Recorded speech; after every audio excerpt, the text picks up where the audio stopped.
बिस्मिल्लाहिर्रहमानिर्रहीम। क़िबला आपके शयूख में जो सबसे ज़्यादा मशहूर हैं वो तो हज़रत ख्वाजा हसन बसरी रज़ी अल्लाह ताला अन्हु का तज़किरा आता है। हज़रत ख्वाजा हसन बसरी के अलावा हज़रत मोहम्मद बिन वासे रहमतुल्लाह ताला अलैह जो हैं ये भी आपके शयूख में से हैं। ये हज़रत ख्वाजा हसन बसरी के हम असर हैं और इनकी कैफियत ख़ुद हज़रत हबीब अजमी बयान फरमाते हैं कि जब वे किसी इलाके में ये तशरीफ़ ले जाते और तो वहाँ जो है जब नमाज अदा करते या ज़िक्र अज़कार में होते तो इनकी आहो बुका जो है और रोना जो है उसमें इतनी तासीर थी कि अहले इलाका के हालात बदल जाते थे इनका रोने की आवाज़ सुन के, उनकी कैफियत उन पे तारी हो जाती थी। और मोहम्मद बिन वासे रहमतुल्लाह ताला अलैह ये वो हस्ती हैं जिनकी ज़ोर तकवा और वरा देखकर हज़रत हबीब अजमी ने दुनियादारी से तौबा की और सूद को छोड़ा। माशाअल्लाह। फिर इनके जो आगे मालिक बिन दीनार रहमतुल्लाह ताला अलैह जो हैं उनके बारे में भी है कि उनसे भी हज़रत हबीब अजमी रहमतुल्लाह अलैह ने कुछ इक्तिसाब फैज़ किया है।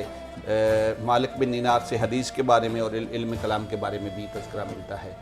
हुज़ूर दाता गंजबख्श अली हजवीरी रज़ी अल्लाह ताला अन्हु ने कश्फ़ुल माजूब में लिखा है कि इमाम इब्न सीरीन से भी आपने इक्तिसाब फैज़ किया है। वो शायद हदीस में है या मतलब फैज़ पाया है उनसे भी। हज़रत हबीब अजमी रहमतुल्लाह ताला अलैह के जो मशहूर आपके मुरीदीन हैं, खुलफ़ा हैं जिन्होंने आपसे इक्तिसाब फैज़ किया, उनमें सबसे ज़्यादा जो तज़किरा मिलता है वो हज़रत दाऊद अत्ताई रहमतुल्लाह ताला अलैह का मिलता है। और हज़रत दाऊद अत्ताई फरमाते हैं कि मैंने ख्वाजा हबीब अजमी रहमतुल्लाह ताला अलैह को इबादत में, ज़ुहद और तक़वा में इस तरह पाया। वो फरमाते हैं कि जब हज़रत ख्वाजा हबीब अजमी रहमतुल्लाह ताला अलैह इबादत में होते थे तो गोया उनकी ये कैफियत होती थी कि वो दुनिया से कट जाते थे। और हमने उनसे ये सीखा है कि अल्लाह की इबादत, ज़ुहद, वर्रा और अल्लाह की जो है ज़िक्र अज़कार में गैर का ख्याल करना भी अल्लाह रब्बुल इज़्ज़त के साथ शिर्क तसव्वुर होता है। अल्लाह। इसी तरह इनके अलावा जो है सुफियान सौरी जो हैं वो जो है अइम्मा हदीस के नज़दीक तो इमाम फिल हदीस हैं, लेकिन उन्होंने भी हज़रत ख्वाजा हबीब अजमी से इक्तिसाब फैज़ किया। इमाम सुफियान सौरी फरमाते हैं कि अगर हज़रत ख्वाजा हबीब अजमी की नमाज देखी जाए तो हमें ये पता चलता है कि नमाज में खुशू उनकी कितनी थी और हमारी नमाजें उनकी नमाज के मुकाबले में कितनी नाकिस हैं। अल्लाह अल्लाह। इसी तरह जो है एक हज़रत अब्दुल वाहिद बिन ज़ैद रहमतुल्लाह ताला अलैह हैं, वो भी हज़रत ख्वाजा हबीब अजमी के मुरीदीन में से हैं। उन्होंने भी आपसे इक्तिसाब फैज़ फरमाया है।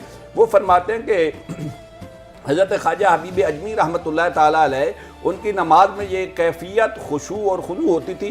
फरमाते मैंने बहुत सारे इबादत गुजारों को अल्लाह की बारगाह में सजदा रेज़ होते देखा, मगर जितनी कल्बी कैफियत और जितनी इन्हिमाक और इस्तिग़राक़ और इस्तिहलाक की कैफियत हज़रत हबीब अजमी की होती थी, मैंने अपने हम असर लोगों में इतने इन्हिमाक और इस्तिग़राक़ इबादत में किसी शख्स का नहीं देखा।